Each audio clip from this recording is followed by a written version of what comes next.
everybody. Well, it's certainly been a hot minute since I've done an update, and there's a few things I want to talk about that have been going on, not just with me, but in general, and just start talking about certain subjects that do have to do with the trans community and myself personally. I don't represent the trans community. Some people may totally disagree with anything I'm going to say here, but I'm going to express myself, and you all can either listen or not. That's fine with me. So let's get into it. First of all, with me, where I'm at right now, I'm doing good, but I've been out of work for so long.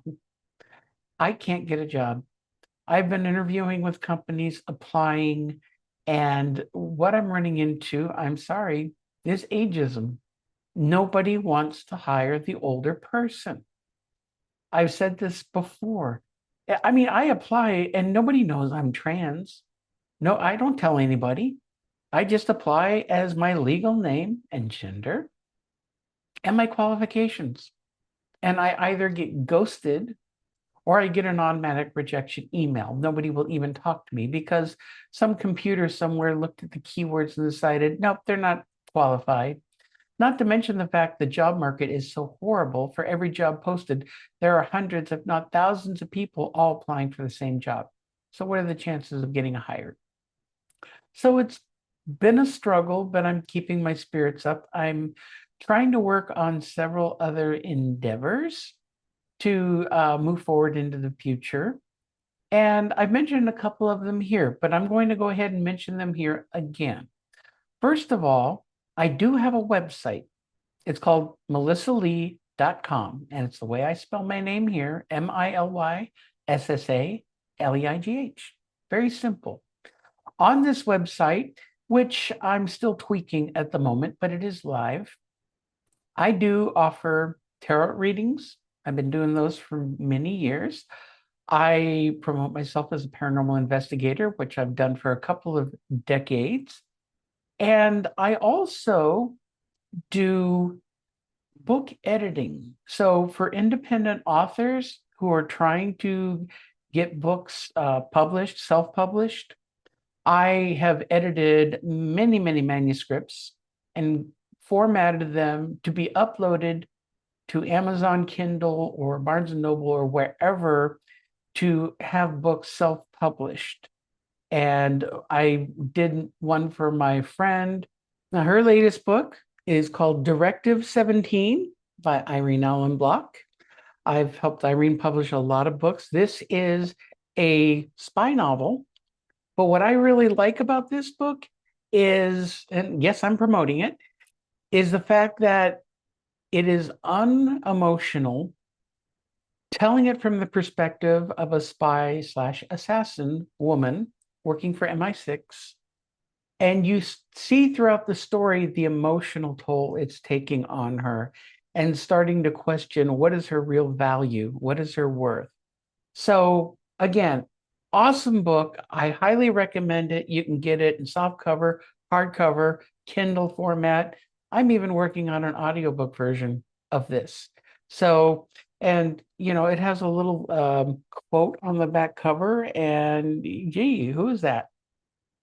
So anyway, I do formatting of these books to get them all ready, and I just charge a small fee to format them and help people get them out. So that's something I really enjoy doing. That's part of my, little toolbox there. For other creative endeavors, I also have been songwriting. Now, some of you maybe have seen some songs appear on this page for YouTube. And I'm honest about what I do. I can write song lyrics. I cannot compose music to save my life. And the songs I write are for women. They're female based, or there's one for the trans community called The Girl I'm Meant to Be, which I think is my personal favorite right now. But I can't sing them. I have an okay singing voice, but I don't have the range needed. So I do use AI for the vocals and the music part of it. So don't hate me, but it's my way of being able to get some of my creative artwork out there. And I've written several songs and I'm publishing them right now. They're going to be on Spotify, Amazon Music, Apple, iTunes, everywhere where you can download music. You can search for them. And I'm going to put some links down below where you can find my work. So that's a lot of fun. It's not going to make me any money, but I love being creative. So these are things that I enjoy to do. And what people don't understand is they think that when we start transitioning, this is our whole world. It's not. This is just a small microcosm of the totality of my existence. And while it's kind of on display, and let's face it, it's being really ripped apart in the political arena and in certain other circles with a lot of hate, it's just not as big a part of my life as people would think. Do I love who I am? Yes. But all these things that I mentioned that I love doing, I've been doing them for decades, long before I transitioned. I'm an artistic person. I like to express myself, and I'm going to continue doing so. And everyone out there, every trans person out there is the same way. Some use their transness to push themselves forward in certain ways monetarily, for exposure, and that's fine. That's totally up to them. I do kind of the same thing, but I take a different route, a little more family friendly route, I think. But I like talking to people and helping to educate people. I've been doing a lot more live sessions, mostly on TikTok, because when I've tried doing lives here on YouTube, don't get a lot of response yet. That may change. But if you follow me on TikTok, a couple times a week, I'm doing live streams and I go for hours. And I enjoy just interacting and talking with people. I get a lot of compliments on my speaking voice and how I interact with people. And one thing I'm seriously considering in the future, if anybody is interested, is doing some public speaking. And I can speak about my experiences growing up with gender dysphoria, how I handled it, what made me finally transition and live the life that I should have been living all my life, but better late than never. So there's lots of things that I would like to be doing moving forward in my future. I try to see where I'm going to be 5 years from now, and it's difficult. I don't know. I am trying to start some side businesses that will take some time. In the meantime, I've just got to push forward and survive.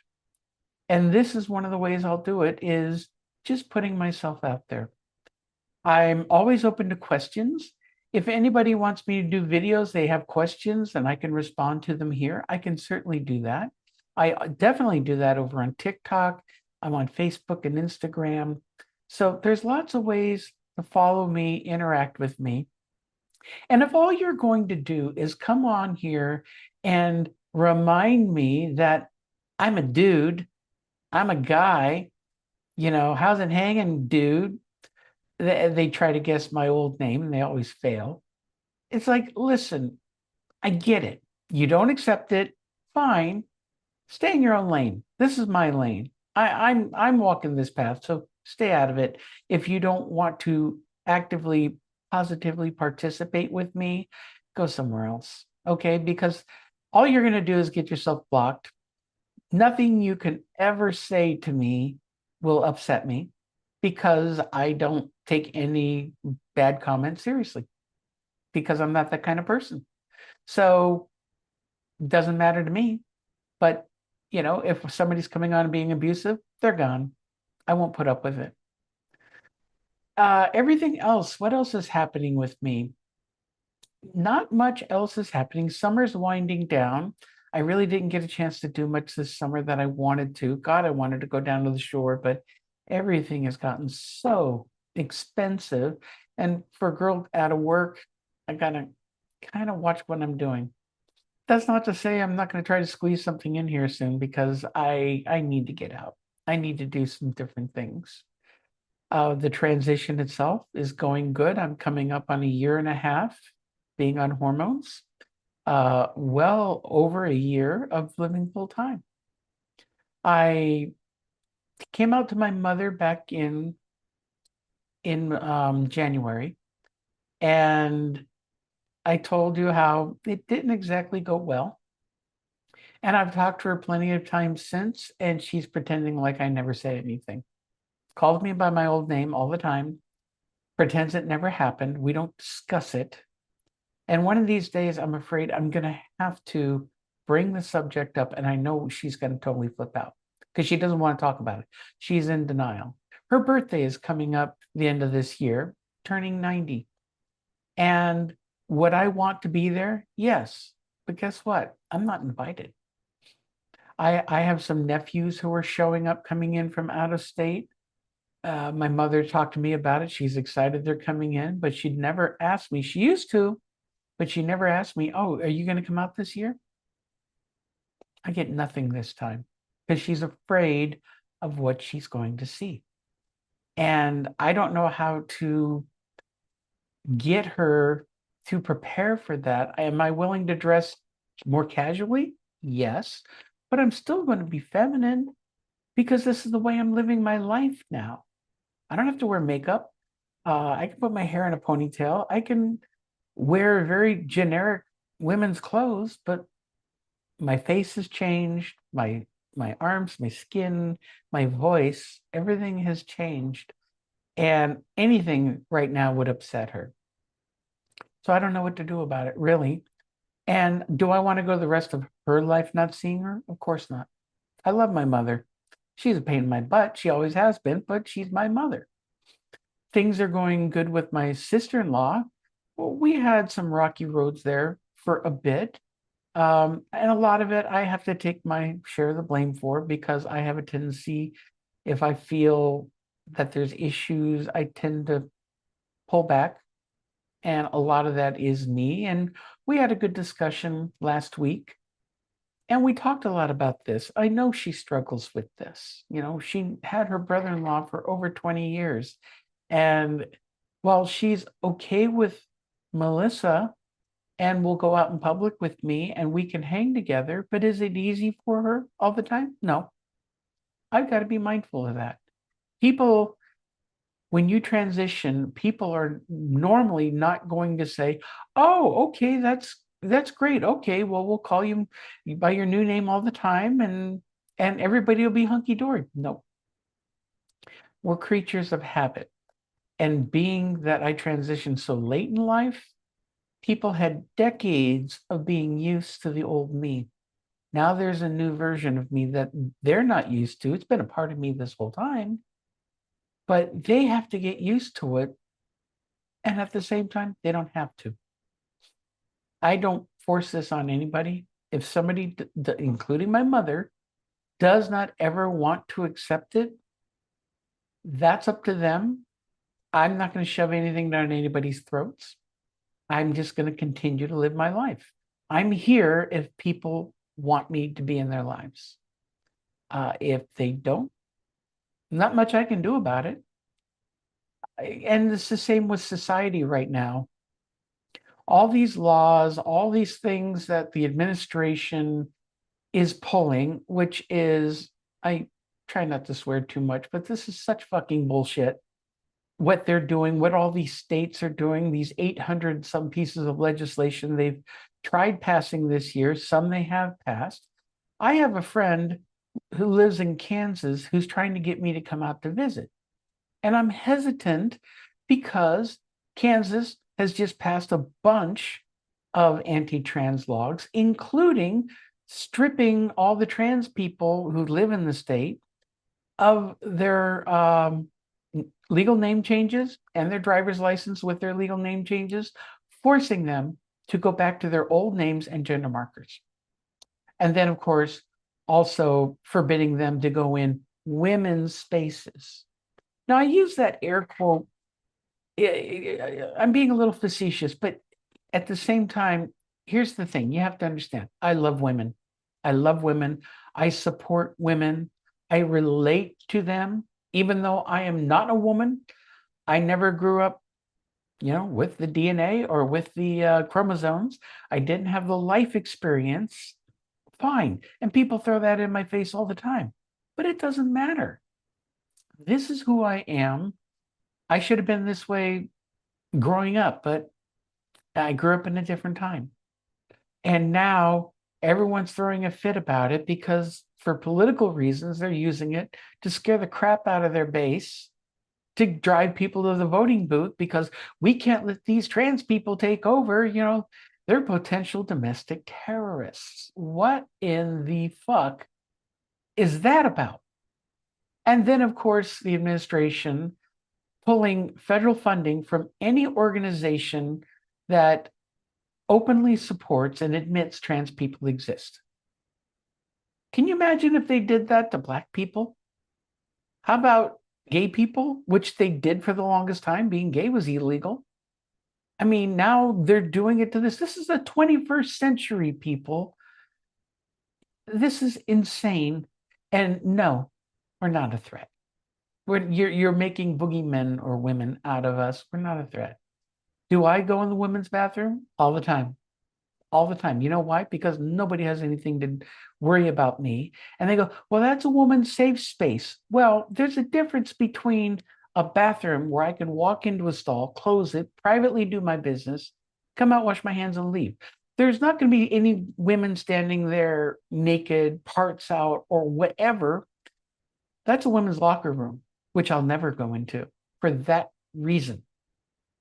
That is more intimate and more private. But for a bathroom, I go in all the time. And you want to know something? Women are in there. They don't even give me a second look. I have passing privilege. I hate that word. But yeah, I'm able to go in and do what I want. I've had people in my lives threaten me. I better never catch you in a bathroom with my daughter. Well, if you have a young daughter that's young, you take her with you to the men's bathroom to watch them. If we're talking about little kids, if we're talking about older kids and teens, again, in the stalls and out, and we're no threat. We're protectors. If somebody came in wanting to cause harm, I'm the first person to throw myself between that person and the women and children behind me. So don't use that straw man argument that we're a threat or we're invading women's spaces because our brains, I'm sorry, they're female. So we have an outward appearance of females. Maybe we don't have the biology of it, but for all intents and purposes, we're women. Not, you want to, again, biologically, scientific, I don't give a shit what you come up with. We're still women. And that's how we're going to act. That's how we're going to treat other women. And that's how we are no threat to anybody. So I'm getting off my soapbox now because I usually don't like talking politics. But I really wanted to give a good update this time. And I know I owe more of these and being more interactive with everybody. And I'm going to do my best. I sometimes fall behind because I do have a lot of these other projects and things I'm working on. But once again, please visit my website at melissalee.com and keep up to date with what's going on with me and my services that I'm currently offering. And we'll see how things go from there. But I really hope to hear from all of you and interact with everyone. And if you want to catch my lives, follow me over on TikTok. I'm doing one right after I do this video. So anyway, thank you all, everything. If I don't talk to anybody here before Labor Day weekend, have a great holiday weekend coming up next week. I hope your summer was wonderful. And as we go into fall, my favorite time of year, I'm looking forward to more good things coming. So thanks again. We'll talk to you soon.